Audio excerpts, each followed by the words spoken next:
Hey, what is up guys? It is your boy Speed here, and today we're going to be watching a Divine game. Yes, so Divine is what, 4.7 MMR, something like that? You know, if you guys aren't at Divine yet, frankly, you should stop playing. I'm kidding. Relax. It was a joke, alright?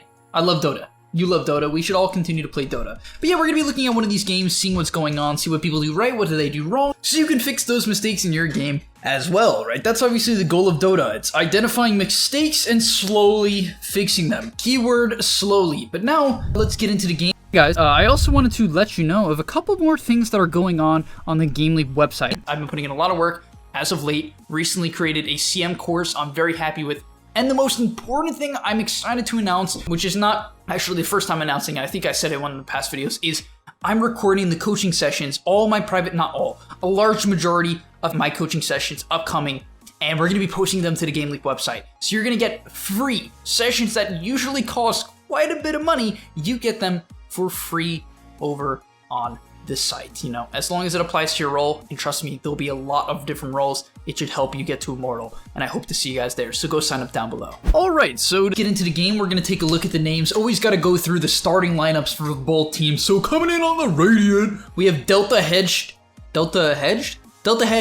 Shivy, All Might, Jeremy, I mean, you gotta love Jeremy, and then Yikes Clan, because I can't say the name. Coming in on the Dire, we have Semperton? I don't know. Then we have Hustler. You know this guy's a grinder. Minister. Die Minister. Oh, okay. Kuroki. And then finally, Chow Fun with the side of your sister. It's probably some anime joke knowing the Dota community, but let's get into the game. Also, smash the like button so we can get into the game. Smash it. Click, click, click, click, click, click, click, click, click. Go click it. Okay, getting into this rune fight. So, you know, these are always interesting to me because these fights show to me, like, basically you could look at a rune fight and say, oh, okay, this guy's, like, either good or bad, just based upon a rune fight. I'm not kidding. So, let's see if they cast their spells and how they optimize right click. So, first things first, oh god, what is Sven doing? Eat a tango. Okay, eat a tango and then trade. The key thing about these fights is, do you use your spells? This guy should cast Fade Bolt, this guy should cast Battle Hunger whenever he can, this guy should just stun anytime there's a decent opportunity to right click someone, and same thing for, Witch Doctor, right? Especially Witch Doctor. It's a 80 mana spell. It costs you nothing. Your hero does not consume a lot of mana at level 1. So here, okay, stun by Sven. I love the movement by Sven. Follow up with the Witch Doctor. Kuroki. Did Kuroki win a TI? Oh god, I'm blanking out. Yeah. He won, what, TI 7? And he can't even stun there? That's embarrassing. How do you not follow up with a stun? Like, there's no way. Guys, there's no way I just watched 40 seconds of Divine Dota and my man didn't cast a single spell at the rune fight. How is that possible? He could have casted 3 of them. Oh my god, now Sven's dead. Alright, GG. Well, yeah, let's just see who wins this game. Let's see what happens. So, getting into it, we're gonna start off by looking at the mid lane. We have a Pangolier versus Storm Spirit matchup. Looks like Pango's off to a good start, which in my opinion should be expected, you know. Oh, good deny by the Storm Spirit though. Okay. But this should be expected by Pango. That's a free deny, nice. Only because he has a Quelling Blade early on, so it's to be expected that he's gonna be able to win the lane, at least overall. Now, I'm curious to see how we'll beat the Storm. Okay, so this I don't like. One thing he could do here is basically he knows the Storm's gonna go for this creep right here, right? So Storm's gonna go for this range creep. We all can agree on that, right guys? Storm is gonna go for the range creep. So how can we punish that? First things first, dude, what in the world are your items? Like, if you're gonna win the laning stage, guys, before you trade, you need to branch, eat a tango. That's the whole reason people buy branches mid and then eat them. You eat it and then you trade. Just do that and you're gonna, ugh. But nonetheless, Storm's gonna go for the range creep, right? So what the Pango should do, instead of trying to contest the range creep against a 120 damage nuke, plus a, what, 100 damage right click, just hit the Storm. So what he could do here is say, okay, Storm's gonna commit for this creep, hit, swashbuckle back, right? Free damage, that'd be good damage. But instead, he does that, which, I mean, I don't know what that was. Oh my god, make up your mind, bro. Okay, so first item that he buys, Magic Wand. A full wand?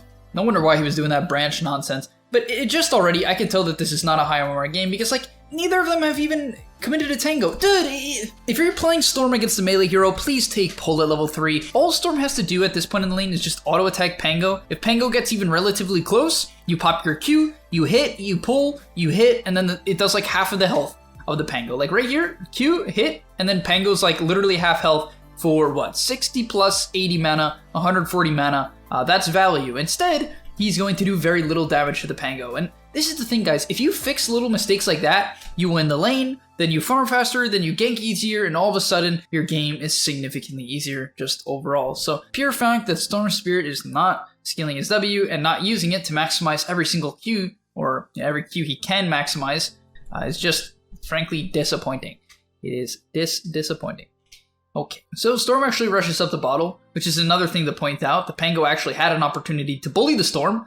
Reason being is because Storm did not buy a salve. However, Pango also did not buy a salve. And, you know, I feel like this is like 2016 Dota, where people just still aren't buying salves. Guys, aren't these players divine? Divine Foreign? What? Immortal? Immortal 3000?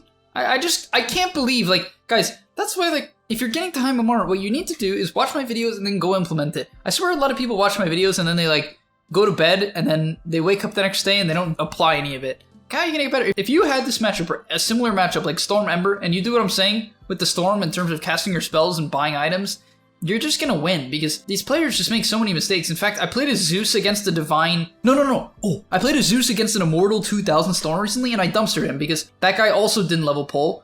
He didn't level pull, so he never harassed me. He also didn't buy a salve, and yeah, he got punished because of it. Pretty hard. Alright, let's move on. So, it looks like Axe is going Vanguard Rush? I mean, it's okay. His CS is a bit low, but for 2 kills, that's not terrible. I mean, to be fair, it was only 1 kill in lane, considering he got, you know, that early Sven kill, so this technically isn't that value. And another thing to consider is, like, it's going to be very hard to actually use Berserker's Call, or even your counter helix, if you don't have boots, right? Because what you want to do on Axe, and the way you punish people as Axe, is you kind of do what Shivy just did there, which is walk up, creep aggro, you make the creeps hit you, and you right-click the Sven, right? So you right-click Sven, creeps hit you, you spin, it's a good trade. Now, I don't know why Shivy is attempting to kill himself to the tower. Definitely a really bad decision. Here, you should eat a tango. Bruh, eat a tango. Bruh. What? Okay. I mean, he pops the salve, which is whatever. Gets the salve cancelled. What is he doing? Dude, I really don't understand why players just tank damage for no reason in the laning stage. Like, no reason at all. It's not like there's a slight... Actually, okay, I'll tell you his reason. So, Shivy right now says, okay, Sven is low, I can bully the Sven out of lane. However, to do that, what he should do is stand right here, tank 0 damage, and deny the creep. Whoa. Whoa, new Dota concept, denying. I'm gonna explain it to you guys. So, when the creep gets really low, it's like, what, 1 hit away, and you hit it, it's like a last hit, but it's the other way around. It actually denies the XP from the opponent. So if you do that like 4 times in a row in a wave, you're actually gonna win the game. Not lying, I'm not lying. Instead, what Shivy's doing, it's a joke guys, but instead what Shivy's doing is he's like shoving the wave and then tanks like 8 right clicks and then gets rolled on. Oh wow, was that preventable, you may ask? And then he's gonna like ping Jeremy on the roofing and say, Jeremy, why do you have boots first? Even though that's like a thing. Jeremy. Also, yeah, I just... If he bought a bracer as well and a stick, he could contest this lane so much harder. God, if these people are divine, how are you guys stuck in 1k? Not to make you feel bad about yourself, but you should really look at your mistakes and fix them. But he's dead again now. I mean, he does have boots, but to be fair, Witch Doctor is an Axe counter in lane, but there's so many ways he could have played around it to win this game for his team. Like right now, this Axe easily could be 3-4-0. Or just have a lot of denies. And here comes Storm Spirit, the classic level 6 Storm gank. Uh-oh, he's gonna try to kill a full HP Earth Spirit. It's only gonna cost him all of his mana, completely wastes one of his overload charges. Can't get the kill. Now he's gonna get rolled on. Hustler, hustler, hustler. Can he get him? Oh my god, dude, that's Swashbuckle. Alright. Dude, what are you doing? You have... Okay, pops his wand. Nice, nice, hustler. Let's see if he can pick up another one. I think he's about to kill Jeremy. Uh-oh, Jeremy. What? Why would you swashbuckle that far away? If you're gonna try to kill him, don't swashbuckle across the map. Huh? What? You could have killed him. Why do you have no boots? Okay, you did kill him, but you had to overextend now. Why do you not have boots? Okay, now he has boots.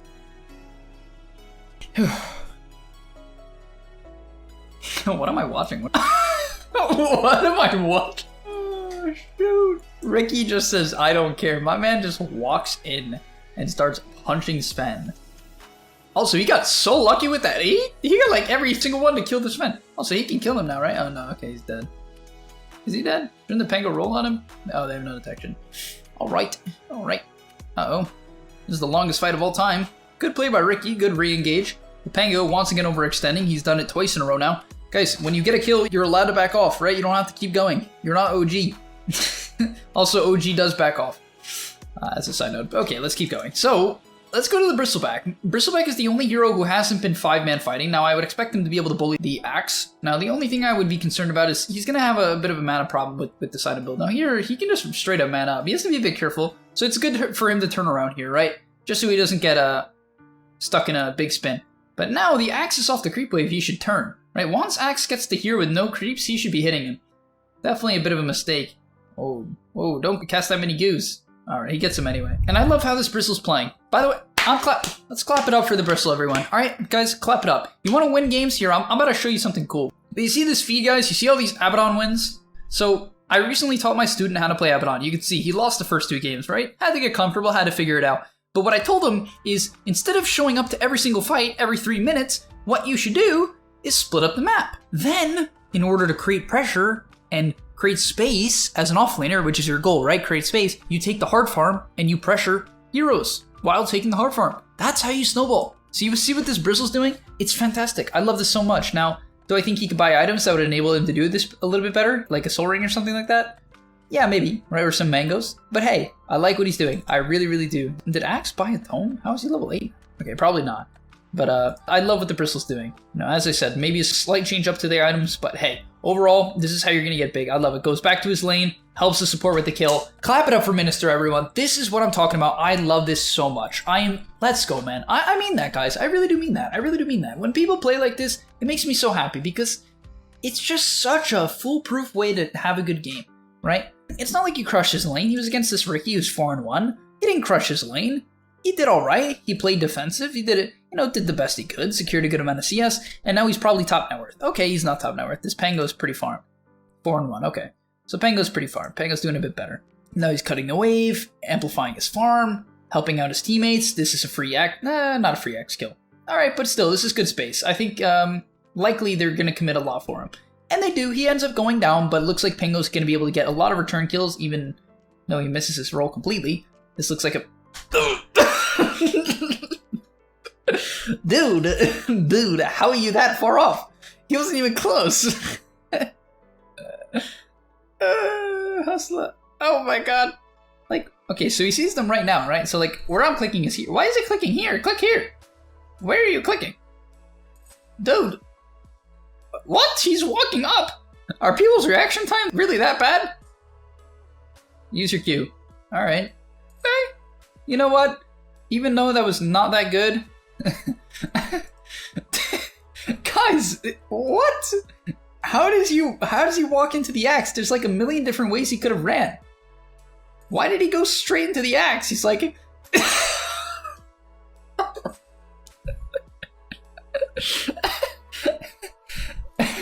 What? There's like 8 million different ways he could have ran. Why is Sven here? Dude, just go hit some creeps. You have a Midas. What are you doing? You're a Midas Sven. You do like 3 damage. Guys, this is what I mean by like, please, if you're a carry player, only show up the dives. If the enemy team was diving this tier 1 right now, I would say, okay, I get why the Sven's showing up. They're probably low on HP, they don't have spells, it's a quick cleanup, and you can instantly go back to farming. You know, if you're saying, Speed, didn't he just get some kills there? Yeah. Frankly, I don't know why the enemy team didn't run away as well. For some reason, players never, ever learn the skill of disengaging. Guys, it's okay to run away when the enemy team is there. It's okay to say, okay, guys, I can't fight anymore. It's fine to tell your team that you can't help, or just not help if you literally can't help. And here comes the classic Mexican standoff where every single player just TPs into the same part of the map over and over again. But hey, nonetheless, they come out on top. By the way, I think Witch Doctor's been putting in work. Yeah, he is. 7-4. He's been clapping this game. Clapping. All right, we're about to look at a fight here. First things first, I have a couple complaints about the Storm. I would personally either have another wand or a null, if not both. I'm personally a fan of actually buying 3 stat items on Storm. I think having, two nulls and a wand actually lets you fight early game. And clearly that's his plan, right? I mean, he's been showing up the fights. Also, I would 100% buy Treads over Kaya. This new Kaya is not even that good. It's not bad. I mean, it's solid, right? It's not It's not terrible, but I definitely would rather have treads and 2 stat items rather than a Kaya. They would give you significantly more value. Now, here he zips in, good kill. He does have to be a bit careful about potential follow-up. You should pop his bottle here. This is dude, good Storm players, they'll always pop their bottle in between. Oh my god, this guy's so bad with his overload charges. And now he's trying to pop his bottle, but it's a bit too late. So, not a terrible fight overall, but if he has better stat items, he won't die here, because now that he doesn't have a wand, and no nulls, he's dead. Also, because he overcommitted, because he used his overload improperly, he is also dead. And yeah, that's an immortal player, guys. So if you think it's impossible to get to immortal, it's not. They still make mistakes. You just make more. Or he's an account buyer. I don't know. Let's check. Probably not. All right, next up we have Rubik, who's rushing a blink. He apparently has not watched a single pro game in a year. I don't remember the last time I've seen a Rubik buy a blink dagger in a game of Dota 2. They always buy Aether Lens now, but hey, it is what it is. Axe, not buying phase boots. Personally, I think you should buy phase boots on Axe. He's going blade mail this game. That seems very reasonable. I think it's good against Sven, good against Pango. Even the armor is very valuable this game against a hero like Bristle. Definitely this game, if I'm Axe, I'm going to be going a BKB as well, just because of Maledict, really. Like when I blink call, I want to pop my BKB just so I can't get Maledicted. Because how Maledict works is if you get hit beforehand, then it will tick on you, right? However, if you BKB, it won't affect you, right? So it will affect you if you get hit and then BKB, but not if you BKB then get hit. All right, so big fight coming out here. Let's look at it from the Axe perspective. Probably just going to go for a simple call here. Okay, that's fine. I don't know why he didn't use his W. Yeah, he realizes, okay, I messed up. Should W the Earth Spirit as well here. All right, he's disengaging. Has to get out. Pops the TP. Yeah, the enemy team is snowballing hard now. The question is, are they going to be able to close out the game? All right. So that's always like a big thing for me in pubs. Players, the thing I see every single player struggle with is the ability to close out the game. Because more often than not, they overextend, they do dumb stuff, or they play like this Sven and get solo killed by a Storm who didn't buy any stat item. Well, let's see why that happened to this Sven. Let's see if it was preventable from Sven's perspective. He's also so underfarmed. 172 at 2030 for a this level Sven, for Divine Force Sven is unacceptable, man. You're playing Sven, dude. Like, come on. And then it's just... How do you just not... Did the Storm show? I'd even be more sad if Storm was showing. I think he's showing there. This guy's probably not looking at the map. Okay. So you see him on the map right now. Or you don't if you're that blind. Or like really that bad. I mean it, guys, but like maybe he's just that bad. Use your Midas. Okay. But the Storm is on the ward. Like, how? If you're a carry player and you die like that, you really just gotta like analyze the map in the replays, or just say to yourself, like, could I have seen that coming, right? You gotta develop that habit of just not dying like that. I mean, there's no reason for him to die there at all. Oh god, they've thrown a huge lead. They're also taking a fight right now. I mean, it is a dive, like it's a mid dive, so like generally those are good. What is going on with the camera? Okay, I think I was looking at Sven's perspective, but let's look at it from Pango's perspective. He actually has a good fight here. Rolling in, gotta love this replay bug where he's just running around. Hits up the Rubik, worst swashbuckle of all time. Dude, Hustler, you gotta work on your swashes, my man. They have been subpar. Maelstrom Refusal, personally I'm not a fan of these type of builds. I'm much more of a fan of going like Fusel Ags or Maelstrom Ags. Some sort of build that makes you a bit tankier. This isn't too bad though. I like the fact that he has treads and stats. So I would give it like an 8 or 9 out of 10. Alright. Bristleback, what the? Hello? Oh god, he's going the meme build. Dude, you have like 2 damage dealers on your team. You don't need to go damage. I mean, it's honestly fine in pubs to do this, sort of. Like, you can become another core, which is good for pubs, but I want to, like, guys, stop hitting towers. What rank is this guy? Divine 5. Dude, don't hit a tier 2 tower alone. Look where your team is. There's not a single hero ready to help you. The Rubik's respawning in 2 seconds. How do you think you're not going to get jumped? Dude, this Storm needs to work on his overload usage. It is terrible. And they pick up a kill, and now this Earth Spirit, no, okay, he's fine, but just please, guys, stop pushing tier 2 towers. Like, you have to. Unless your team is completely ready and there's no chance the enemy team can respond, then don't push it, right? Alright, we're skipping ahead here towards the later portion of the game. It's kind of still the same game state, 10k lead for our boys, right? The Earth Spirit, Pango, Bristle, Witch Doctor, and Sven. Well, let's see what they do. We see the Witless Shackle coming out from the Witch Doctor. I think that's a great choice, especially against heroes like Storm, Ricky, and Axe. Having that extra HP is key. They're also Smoke of the Seeding. Oh my god. That makes me so happy. Did they bump into the Crystal Maiden? What, she TP out? Oh my gosh, she TP'd out. Alright, she's gonna get her BKB. I like the CM build. She's a bit underfarmed, but hey, she's a support. It's gonna happen. That happens. Let's keep going. So Sven's pretty far. Well, no, this guy actually is nothing. 300 CS in 39 minutes. Are you hitting any creep camps, dude? Hit some creep camps. I think the problem with carry players is they always feel pressure to show up to fights because they're afraid their team's gonna flame them. Guys, you have to learn to just not care about your team. Like, you really, really do now. This is a suicide push. Classic pub push. 5v5, better take the worst possible fight. Why are they going up here? What they want to do is smoke and then wait for a hero to push in mid, right? Smoke, wait for a hero to show here, wait for a hero to show here, put a ward here, kill them, right? Lead in with the Sven stun, follow it up with a swashbuckle and an abyssal, and they're dead. Just don't do what this team's about to do. It might work, you know what I mean? Like, you never know, but this is generally worst case scenario. Now, if I'm the enemy team, what I'm going to do is I'm just going to blink call the Sven, and I'm going to try to just burst them. Now, Ricky's not in position, which is, I mean, it's alright. So Axe goes in, but unfortunately, they're not really ready. Also, the CM goes in, but she might end up going down. Let's watch this from the Sven perspective. So, Sven's chunking away right now. Gonna hit the CM next. Clubs her down, gets the kill. Okay, walks over. Nice, they got the Ricky. Great abyssal from the Pango. Good target priority from the Pango that fight. But yeah, really, I mean, the enemy team could have won that fight if they were all together on the high ground, right? If they were ready for the Sven to walk up, they called him and then jumped him with every hero. Or like, you know, casted every nuke they have, the CMQ, Frostbite, Rubik Fadebolt, Storm Long Zip, Ricky E.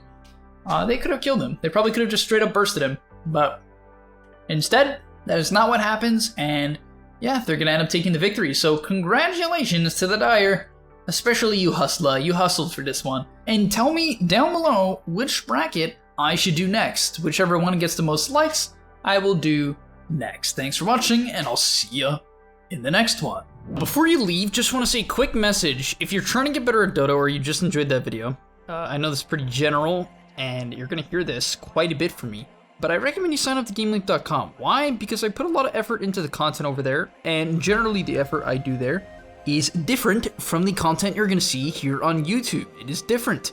In fact, I usually go a lot more in depth on topics or into niche topics that help you get to the next level even faster, because on YouTube, I often have to keep it more mainstream. And that's even why I'm putting it at the end of this YouTube video. That's why this is at the end, because a lot of people just watch 5 minutes, they skip through just for like the dopamine spike. But if you are interested in actually getting better at Dota, I recommend you go to the description down below, get your discount right now by clicking the link, sign up, use the discount code that you're gonna see there, and I hope to see you there right now. So click it, and yeah, thanks for watching.